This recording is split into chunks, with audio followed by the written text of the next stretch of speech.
Hey everyone, it's Marnie here for another Sunday video for an Energy Healer's Guide to Spiritual Awakening. I'm Marnie and I'm the energy healer and spiritual coach over here on my online platform, earthhearthealing.com. I offer coaching sessions and that's basically it for now. There's a transformational program in the works, but it's not fully complete yet. So today's video is all about the breakup in a narcissistic relationship and the phases of narcissistic relationship, of which there are three. I'm going to say them right off the top just so that they come out because I tend to ramble. They are the love bombing phase, the devaluation phase, and then the discard. So I just went through my third round of this type of relationship. It's hard hitting. And in a way, I should also say that we were only dating because that was the terminology used and it was very important. But still, it felt, for me, it was very much a relationship dynamic. We were meant to be monogamous and the rules changed near the end, but still there was a lot of lying and a lot of compartmentalization. And, you know, I caught a lot of it along the way, but still, these are the type of people I fall in love with because I have a family member who is extremely similar. But breaking through the threshold, breaking through the trauma bond, breaking through our programming is, I think the only way to actually do that is to get into the relationship, get into the deep processes that get pulled up from reactivating old woundings.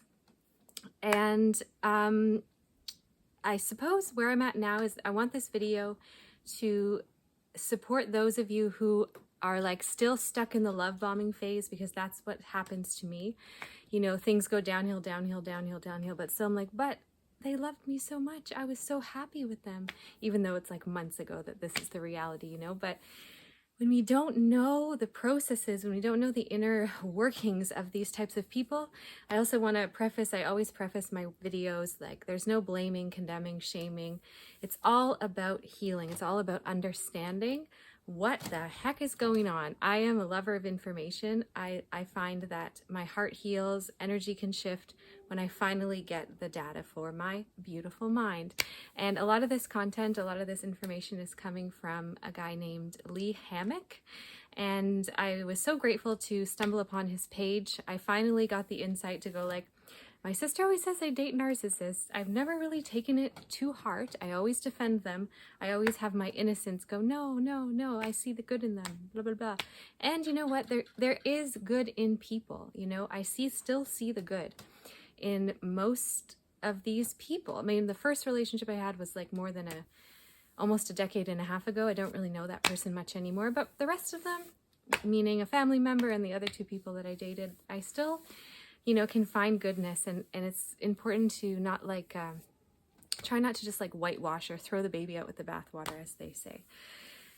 You know, there's nuances to everything. Everyone is a unique snowflake, as I like to say. And it's important. What's important is that we find our empowerment, we find our healing, and where to go about it now. Oh, let's just explain the phases. So the first phase is the love bombing phase, where you are put on a pedestal, you are doted upon, you are made to look sparkly and shiny, and you feel they've seen me, they see me. Wow, someone is, you know, finally my soulmate has arrived. You know, I guess for me, like if I can think about this most recent dating experience, I didn't think the person was my soulmate at the beginning, but the love bombing was, you know, good enough medicine that over time I was like, yeah, I really like this life. Really like this vision that's getting created here. And the truth is, I was doing my laundry today and I realized like, yeah, I still want this life. And I think that's part of the empowerment. It's like, yeah, that person showed me a window into something and it's like, yeah, I still want to be here. I still want to be by the ocean and do, you know, I'm not going to go into details because it's important to keep people's anonymity, but it's all about the processes, right? So, okay, the love bombing stage, your heart opens, you become, maybe you were showing your best version at first, but all of a sudden you feel safe. And so the true you comes out, not saying that you're not showing your, you know, that you're lying per se. I mean, I'm a very empathic person. I assume that you probably are too because of the way I've titled the video. And it's not like we're lying. It's more like the way that the other person is thinking doesn't go into the core of people because they don't have access to their core yet. So it's a narcissistic coping strategy for life. You know, I always talk about trauma and the trauma-based matrix, and this is where the compassion really does come in from the higher levels. These people are really traumatized, just as us empathic people who attract the narcissist are traumatized and playing our small self and haven't yet learned our appropriate boundaries. And that's probably because you had a narcissistic parent. And when you have a parent who doesn't know their full identity and so uses manipulation tactics, doesn't know their full, grace and goodness, that on the inside of who we are, there is a moral compass that when our hearts are open, we can feel the repercussions of our actions like instantly. I had a heart-opening moment, an extreme heart-opening moment in 2012. And I remember one of the first things that happened like a couple months later was I was saying something, not a rumor, but something I shouldn't have been saying that I knew about someone else to someone else, like gossip. And my ears started burning. And I immediately felt like, ooh, this is not nice. This is not kind. I don't want someone to do this to me. I'm not going to do this to others, So the moral compass really is our heart, and it helps us sink into life. What the empath has a problem with is developing their identity, because we grow up in narcissistic households where when we start claiming our individuation and our identity, that narcissistic parent no longer has control over us, which is very threatening to them because they don't know anything different. It might just be extremely subconscious. Think about life. If you've, say you only ever, what could it be? Okay, you grow up somewhere that doesn't have snow. You have no idea what snow feels like, looks, you can see it in pictures, but to hold it, to understand the nuances, to be with it, a lot of people have no idea what that is like.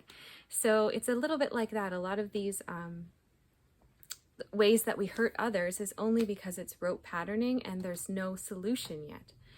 We have to seek the solution. We have to ask for the solution. We have to dig into ourselves. And that takes courage, that takes time, that takes a willingness to slow down, to do the work, to heal, right, on both sides. So for me, coming out of this extreme, love bombing, attachment, sadness, where did the love go? It was so present at the beginning, and I fall into extreme sadness. There's some part, there's a lot of healing. I said I was an energy healer, so I work a lot energetically, and I use a lot of guided meditations when I'm in the deep, dark spaces to pull things up from the subconscious. And I had fire coming out of my heart. I had so many visions of me being in high school, younger versions of myself. All of the trauma gets stored in our bodies, right? So there was pieces of my life in the past as a child that were coming up through the healing process to repattern and realign and reorganize how I vibrate, so that now I will most likely be able to attract someone who is not the same pattern as before, because I have more awareness. I can see the red flags and understand the processes, is what I'm trying to share with you guys. So the love bombing phase happens. The narcissist is putting you on a pedestal, looking at you from the outside, seeing your truths, but also idealizing who you are. And as soon as you become safe, the phases can be short or long. They can last years or months. Maybe they could even last days. I don't know. Maybe you start to soften. You start to show your vulnerability. You start to show your woundings. I'm very comfortable with the fact that we all have trauma. We all have woundings, and it's important to share them, bring them to the light. Not overshare per se, but bring them into the light. And that's how the healing starts to happen. So once we start showing our truth, they start seeing our flaws. And there's another aspect with narcissistic people that they get bored easily. If you only see, okay, let's use a metaphor that I'm making up in the moment. Okay, you have a present, a box, and inside the box is, I don't know, let's say the most expensive diamond ring in the world. Okay? Something just random that came to my head. And the outside of the box is a representation of that beautiful diamond ring that you are as well, my dear, whoever's listening. Aren't we all? unique snowflakes made in the image and likeness of the oneness and goodness of God, right? Humans are actually extremely amazing, but that's for another video on a spiritual level. So you have this box with the most expensive diamond in the world, which is you, metaphorically speaking. The outside of the box is a representation of that. It's shiny and sparkly. It has nuance, and oh my gosh, it brings you over. You know, it wants to be looked at. And the narcissistic person comes up to the box, but they just don't even know they can open it. You know, they just don't even know. They see the box, they touch the box, they hold the box. But because they can never actually put on the ring, they get bored. What am I going to do with this box, you know? Like, never got inside. So think of it a bit like that. They're seeing your reflection, but because they don't tangibly have access to it on a emotional, subtle level of presence, it doesn't really exist for them. So they get bored. They start to see your flaws. They start to think maybe there's someone better. There probably is, you know, or I want a new adventure, or whatever it is, right? And this is the part that was, you know, I noticed when this was happening, it started to be like, oh, they also, like, they remove the emotional connection that they had from you. So they do have, like, emotions, but they're more based in their ego, like what the ego wants versus like what the heart, what the spirit wants, how to treat an individual, right? How to treat another human being. So the degradation phase, you'll notice the emotional connection starts to go. It's really hard I found it's really hard to let go of the love bombing stage. It's a process. I realized that my first relationship that was this pattern, that one was actually a relationship. It took me 2 years to get over someone. That's 2.5 times the amount of time we dated. This one took me 2 months. That's 25% of the time that we dated. I think I'm getting better, right? So there's always like wins with this stuff. So, okay, so the devaluation stage, maybe you don't notice it's happening. You kind of notice probably your heart's starting to get sad. Like, why aren't they calling me anymore? What? They were so into me. We were so connected. And now it's like, what the heck's happening? But we attach to the memories, and it's really hard to let it go because, in a way, for the empath who has not been able to develop this feeling state for themselves yet, and that is the gift. We should be able to make that feeling happen for ourselves. We should be able to see our value. And with empaths who have narcissistic parents, it's like that outer shell of, I like to call it our rock star self, the part that's like, yeah, I got this. This is amazing. Like, life's amazing. I can do it. And I can do whatever I want. I'm free. I'm amazing. I'm awesome. Right? It just isn't developed fully. So we need that. Somehow, some way, that is the gift I really feel. And I feel like that was what it was for me. And I still go back to my family members sometimes when I'm feeling a little down and out. It's just like, I want the sparkle. Like, give me a little sparkle, you know? Like, I love that part of that person. So, you know, and we can use it as tools. So I'm going to keep making this, talking along, so I need to go somewhere. So I'm trying to talk fast, guys. The last stage is the discard, when they ghost you. And I want to say that for me, I realized in the last like week or so that I'm so in tune. Like, I don't need to tell you the nuances of the story of like everything I kind of knew in the moment, but like brushed aside because the love bombing was still clouding my vision. The rose-colored glasses, of which I have a pair and was wearing a lot the last couple of months. It's funny, right?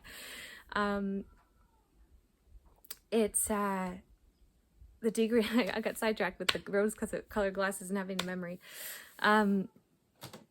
The discard phase is when, oh yeah, so then, sorry guys, oh my gosh.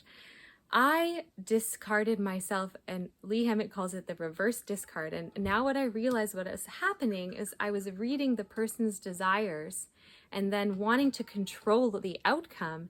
And so I was the one who voiced the desires, and they kept changing over time until I kind of broke up with the person, which is I think what they wanted anyway. You know, there's a whole reason for, I feel like what happened, you know, it's not cool, guys. It's just like not cool stuff. Like, I don't have time to go into it now, but maybe in another video, I'm just going to speak on honesty and trust and truth, and like truth.